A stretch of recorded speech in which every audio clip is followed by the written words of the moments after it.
you so much, moderator.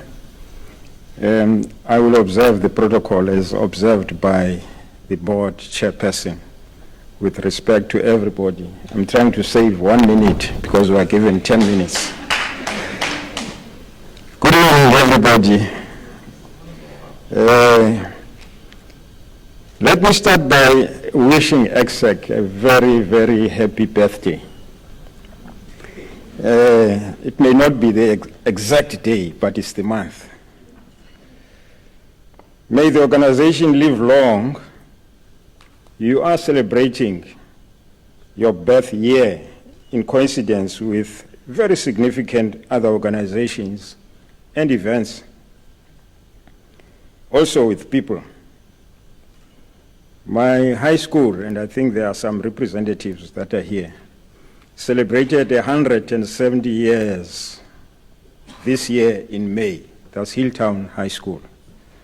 So 30 years added to that, we share 200 years together. And ECSECC was part and parcel of that celebration.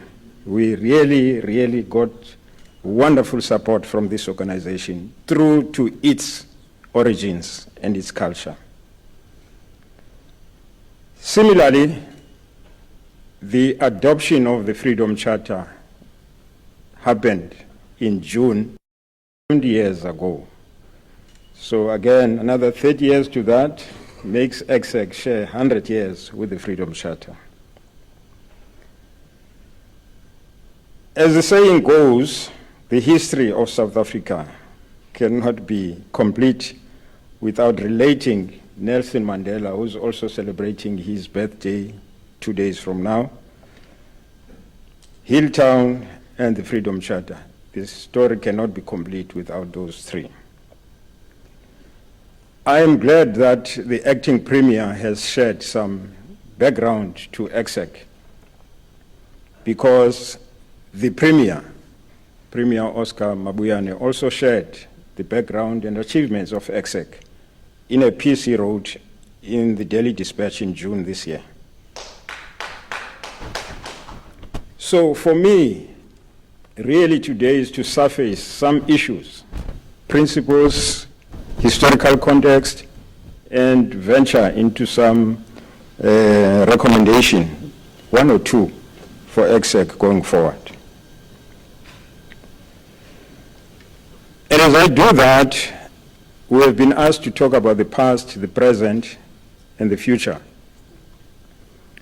The past is just our rear view mirror to see what happened, because we cannot go back to it. The present, we have to confront. In the future, we have to envision. And ECSECC uses very wonderful words. They want to fetch the future. All these three are interrelated. Some of you may say dialectically related, because the new is born from the womb of the old. So whatever happens today is related to what happened when ECSECC was set up in 1995. And whatever happens when we fetch the future will happen on the basis of what we do today. So the present, the past, and the future are very, very well connected. Just to give a little bit of history, it really seems at times like yesterday when I reflect on what was happening in 1995. And by the way, I was not Director General then. When ECSECC was set up, Tozamile Botha was the Director General of the province. He was 3 months into employment at that time, employed in around March of 1995. I was in the Department of Health, and I took over in 1997, first as acting DG and then as substantive DG from 1998. At the time of the setting up of ECSECC, that very important document called the Reconstruction and Development Program, as adopted by the ANC in 1994 and adopted by the country in 1995, was a very living document. And I still say it's a living document, and I will reflect to that.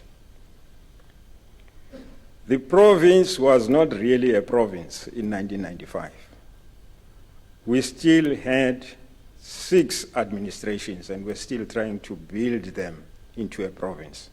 House of Delegates, House of Representatives, House of Assembly, Ciskei, Transkei, Cape Provincial Administration. And you can imagine the type of data that we have at that time. Some of it written in books, handwritten. Some of it typed. Information technology had not taken root at that time in South Africa. We were still far behind. And I remember most of us as public servants, we could not even do emails at that time. We were helped by the University of Fort Hare to be trained into information technology and be able to send emails. My first email, I wrote it actually at the department, the now Bishop campus, in that campus, because we were being trained to use emails. And trained to use computers, because computers were not just for data or printing, but for many of these 6 administrations that I've mentioned, computers were just used as typewriters. You can imagine being asked to bring together that data into information that can lead to a strategic plan for a department. The Cape Provincial Administration was based in Cape Town, and it formed the present Western Cape government, actually. Eastern Cape, disparate entities. I said at halfway mark, please just indicate to me so that I don't give detail, I give the principles. Otherwise, I will take 20 minutes, but I'm supposed to take 10. So, Omre set up this organization in the context of the Reconstruction and Development Plan, because that was indicating as one of the principles that the people must be involved in the development of the country and the provinces. So Omre, being some of the people who were in Kliptown in 1955 knew that the people shall govern. And therefore ECSECC was set up to have civil society, government, business, and labor. Those are key strategic partners for development of society. Omre was a true people's person. In his deathbed, we visited him in hospital in Utenig with the Executive Council. I was still Director General then. And one of the messages he gave to the Eastern Cape government was, don't run faster than the horse you are riding. That's a very, very, very profound statement.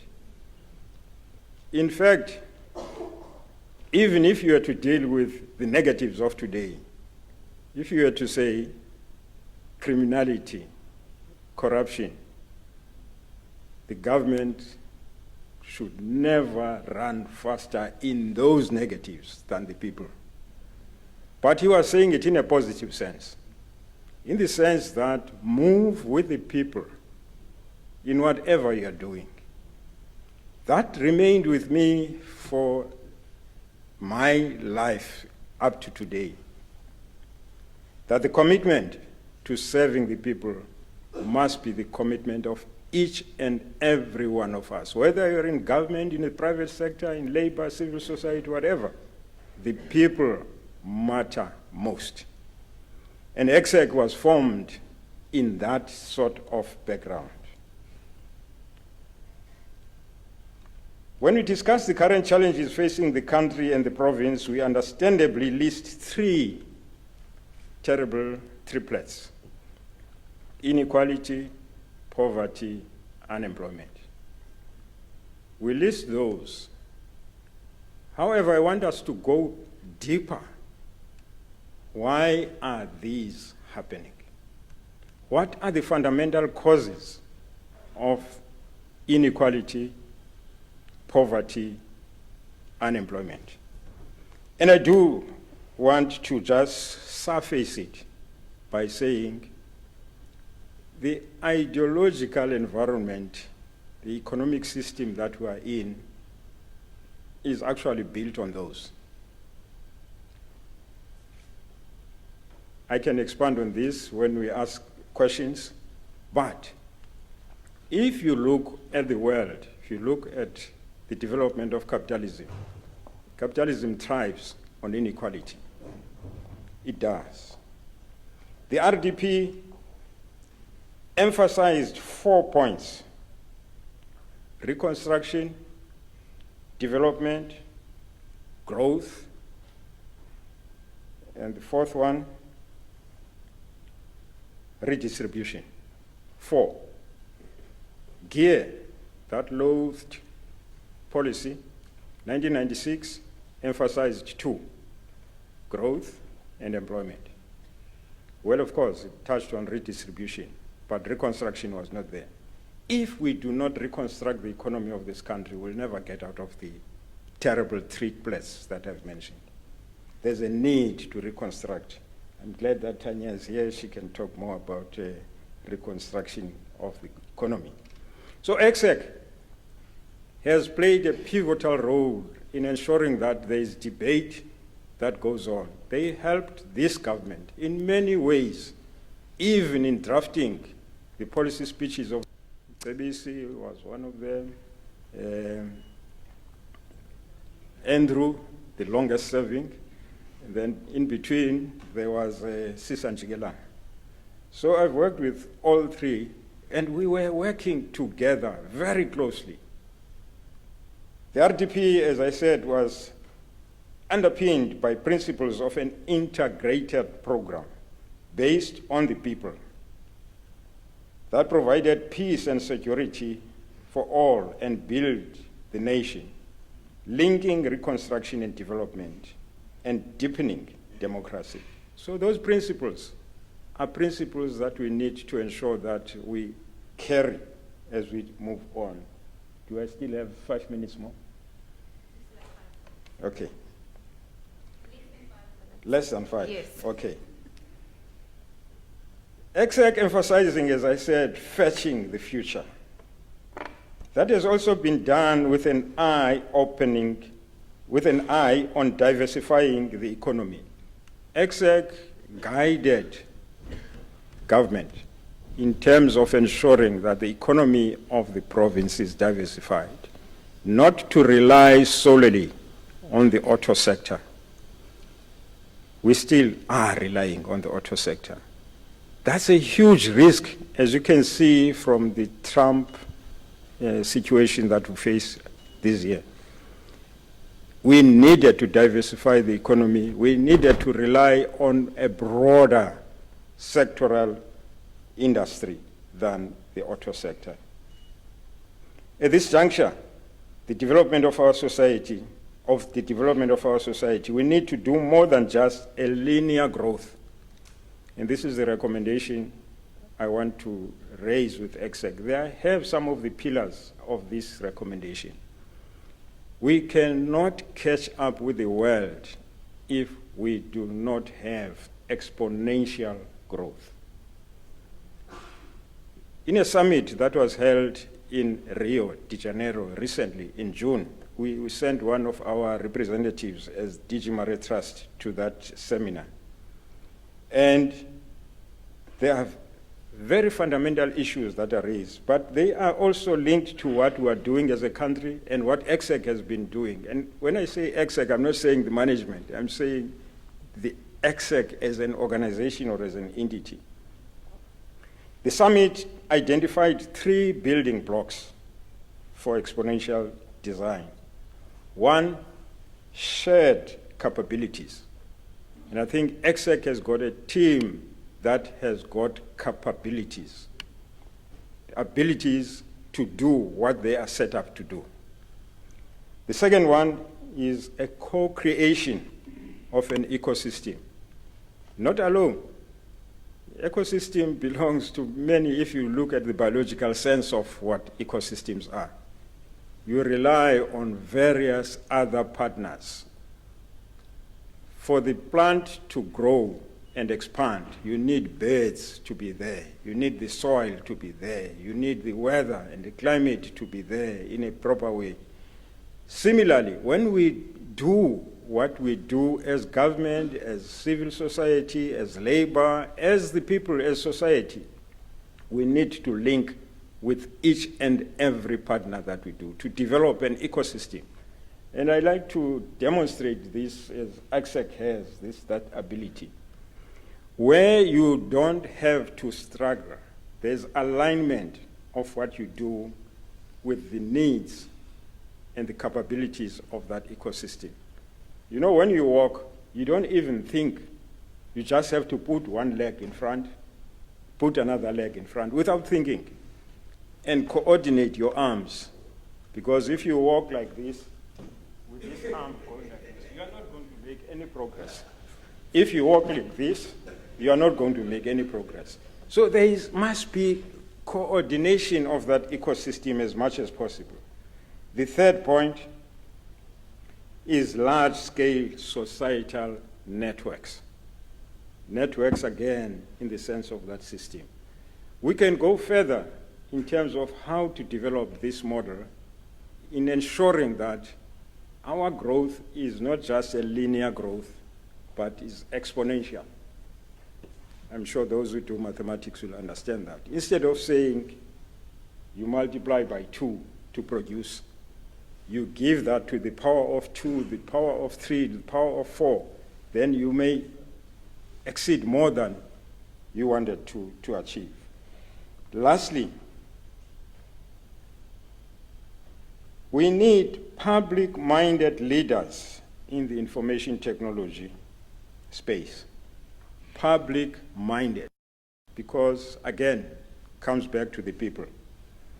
There must be greater strategies across government, industry, and civil society. And these were said in Rio, and this is what we say in South Africa, but we are not implementing it. We need a more open and enabling environment so that people can achieve more than what they can achieve in themselves by working together with the others. Chairperson, there's a lot of resonance with ECSECC's work in all this I've said. But ECSECC also has a team of people whose attitude is glued to what needs to be done. So it's not just the capabilities, because you can have capabilities but use them in a negative sense. There are people who are financially skilled in this country, but they use those skills to steal. There are people who've got huge capabilities in information technology, but they use that in cybercrime. So people can have capabilities, but if their brain, their hearts are not in what's supposed to be done for the people, they will do damage to our society. As we celebrate 30 years of ECSECC and chart the path in fetching the future, we need to have a look at the rear view mirror, as I said, and learn from our experience what worked, what didn't work, and why it didn't work, and why it worked, so that we can build on those. Don't throw away everything. Look at what worked and what didn't work, and get a reason as to why it didn't work. We then need to confront the present, armed with that knowledge and that experience. We can even fetch the future from the past. Some of what we do now, we can fetch the future from that, because we have not done some of the positive things that we are supposed to be doing. Long live the RDP, and make sure that we can fetch the future from the RDP as well. Thank you very much.